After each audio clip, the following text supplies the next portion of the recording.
Despite the House Speaker saying no votes until September, as John was just talking about, the House Oversight Committee went and voted. A subcommittee now moving forward to subpoena the Justice Department for all of its records in the Epstein case file. That would go far beyond just the files presented to the grand jury. And that's after the Oversight Committee already this week moved to subpoena Epstein's longtime associate, as they were just discussing, Ghislaine Maxwell, for a deposition. CNN's Lauren Fox is tracking this one for us. I mean, it was like a rolling series of developments with this Epstein saga. This is, of course, from Capitol Hill. This vote happening after the speaker made clear no votes until September. Yeah, it was really fascinating because this is all playing out in the backdrop that the House Rules Committee had essentially been immobilized by this issue. That meant that they couldn't vote on several bills that they had planned for this week. Then Speaker Johnson made clear to his members that they needed to give the president additional time. And yet, Democrats continued to push this issue in these committee hearings. And where this all played out yesterday was after this House vote, the final vote of this summer session before they go on August recess. There are 3 Republicans who joined Democrats in agreeing to moving forward with a subpoena. Now, the subpoena still has to be signed by the chairman of the committee, James Comer, but I want to walk through exactly what the subpoena does. It calls for the release of the Epstein files with victims' names redacted. And we should note that Republicans and Democrats worked behind the scenes to try to make sure that this was something some of these Republicans were willing to vote for. So that victims' names redacted piece of it was really important to a couple of those Republicans. Then it also calls for communication between the Biden administration and DOJ. It also calls for depositions from the Clintons and James Comey. This was in addition to another subpoena that has already gone out from the committee chairman, James Comer, asking for a deposition with Ghislaine Maxwell, who obviously is now front and center in these talks with the Justice Department and now may have further conversations, of course, with the House Oversight Committee. That is something that when I asked the speaker yesterday if he was supportive of, this is what he said. I will note the obvious concern, the caveat that Chairman Comer and I and everyone has, that could she be counted on to tell the truth? Is she a credible witness? I mean, this is a person who's been sentenced to many, many years in prison for terrible, unspeakable conspiratorial acts and acts against innocent young people. I mean, can we trust what she's going to say? Even if she raises her hand and says that she'll testify under oath, is that something that can be trusted? You know, that's a reasonable question. Is that credible evidence? I don't know, but we'll have to see. And this was in response to a question that I had asked the speaker about whether or not he had started to lose control of his conference on this issue. He said that there was no daylight between him and James Comer, but you see there, he does have a lot of questions, a lot of doubt about whether or not Maxwell's deposition is going to lead to any information that in his view is credible. Kate? All right, Lauren, let's see what happens there today. I really appreciate it. CNN is now learning at least one name does appear in the Jeffrey Epstein files. That is Donald Trump. We know this because the Attorney General told the president. Sources telling CNN Attorney General Pam Bondi briefed the president in May about the DOJ's review of documents related to the case. During that briefing, she revealed the president's name appeared in those files. Her office also said the files appear to include several unsubstantiated claims that were deemed not credible, including those related to Trump. Now, the exact context on how the president's name appears in the file remains unclear. The president, it's important to note, has not been accused of any wrongdoing in his interactions with Epstein. But now, 2 months after that briefing, the DOJ has declared, of course, the case closed. Listen, though, to how the president responded when he was asked specifically about this just 1 week ago. On Epstein, of the review of the files, Attorney General Pam Bondi briefed you on that. Very quick briefing. Did she tell you, what did she tell you about the review? And specifically, did she tell you at all that your name appeared in the files?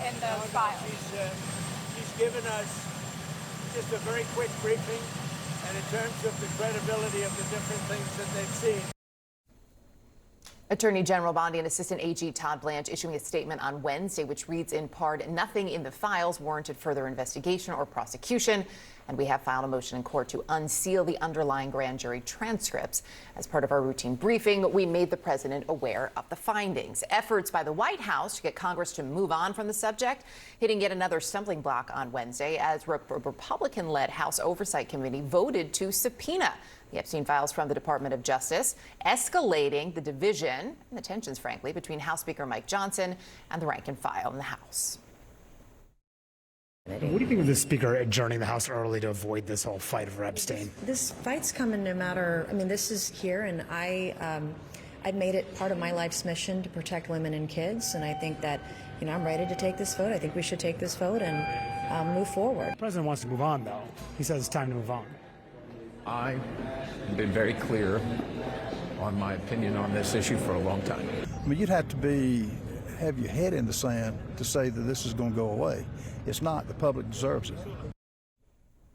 Joining me now in the group chat, Margaret Talev, senior contributor at Axios and director at the Institute for Democracy, Journalism, and Citizenship at Syracuse University. Virginia Allen, writer and producer at the Daily Signal, and Daniel Coe, former deputy and special assistant to President Biden. Nice to have all of you here in the studio this morning. So when we look at where things stand, Margaret, some real effort, of course, by the White House, by the Attorney General to move on. That is clearly not happening, especially when you're seeing, even in the face of efforts by Speaker Johnson to move on and send everybody home, Republicans are not playing ball. Yep.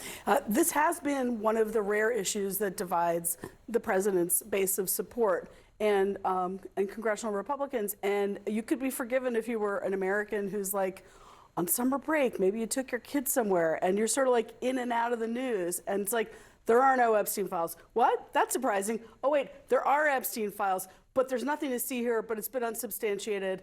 But we're going to ask for the disclosure of everything, but we're only going to ask for the disclosure of the pertinent things. And there's nothing pertinent here to see. And the problem's really with President Obama. There's a lot of whiplash going on right now as the White House tries to find its messaging for how to respond to this and for how to, I think, kind of circle the wagons among their support base in Congress. We were in focus groups this week, as we are regularly with swing voters, and this is just a couple days ago. I'm literally still going through them. But the Epstein files is one of these issues that illuminates people, not because they are convinced that they know exactly what happened, but because it seems like there's some kind of cover-up of powerful people, and voters who are angry and are change seekers don't like that. And that's why the issue's not going away. And just to follow up, sorry, I'm going to bring you in a second, but just to follow up quickly on that in terms of those focus groups, they don't like the cover-up. Were you able to address with them the question of whether they feel there is even more of a cover-up now because there is not a straight answer from the administration? Yes. It certainly seems that way. And I don't want to jump to conclusions, and I'm not trying to reach any conclusions about what's in the files that aren't files. But the point is that from a messaging perspective,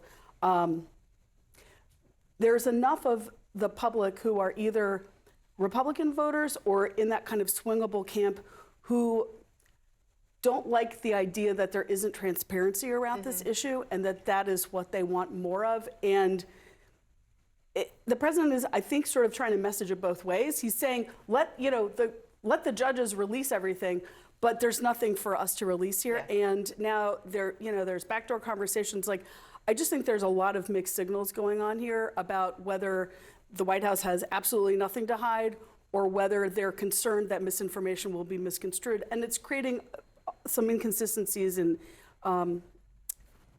what their posture is towards its disclosure around this issue. And in terms of those inconsistencies, you had, I believe it was July 15th when the president was asked, right? You were briefed on this, was your name in there? So his name was in there. Again, really important to point out, there is nothing that has been revealed that points to any wrongdoing, that there was an issue. His name could be in the files. The fact, though, that they can't get that right, how much is that of a sign of a larger problem and perhaps really misreading the room, and the room being the American people beyond the political sphere? Sure. No, the room definitely wants transparency. I think the American people have made that really clear. They want to know what exactly does exist. And it's been fascinating to see, okay, there's maybe not a client list in the way that so many people thought for so long. Now we're learning that really doesn't exist.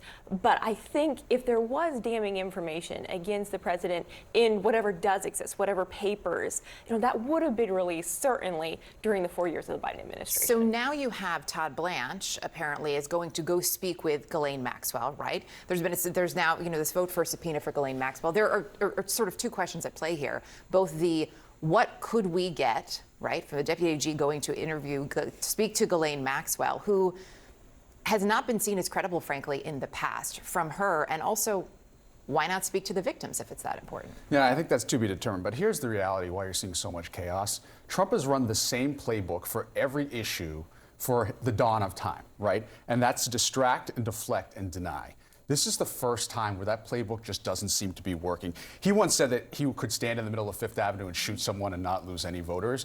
And his ability to deflect was incredibly effective. The thing is, it's just not working now. It's like a bird waking up one day and not being able to fly and not knowing what to do, right? And so I think the flailing comes from, I've used the same strategy my entire life, and all of a sudden, it's not working.